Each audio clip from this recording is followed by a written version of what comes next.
Hi all, this is Sreedhal. Welcome to SPSC. Vayalar award നോക്കിയാലോ. മലയാളത്തിലെ ഏറ്റവും മികച്ച സാഹിത്യകൃതിക്ക് നൽകുന്ന അവാർഡാണ് വയലാർ അവാർഡ്. എത്രയാണ് സമ്മാനത്തുക?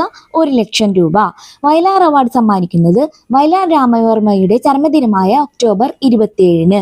1977 ലളിതാംബിക അന്തർജനത്തിന്റെ അഗ്നിസാക്ഷി എന്ന കൃതിക്കാണ് ആദ്യമായി വയലാർ അവാർഡ് ലഭിച്ചത്. 2025 വയലാർ അവാർഡ് ലഭിച്ചത് E. സന്തോഷ് കുമാറിന്. കൃതി തപോമയിയുടെ അച്ഛൻ എന്ന നോവലിന്.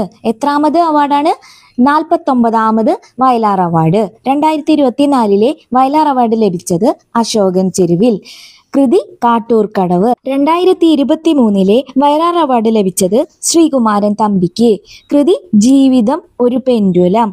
2022 ലഭിച്ചത് S. ഹരീഷിന് മീശ എന്ന നോവലിന്. ഈ വീഡിയോസ് നിങ്ങൾക്ക് ഉപകാരപ്പെടുകയാണെങ്കിൽ please subscribe our channel. Thank you.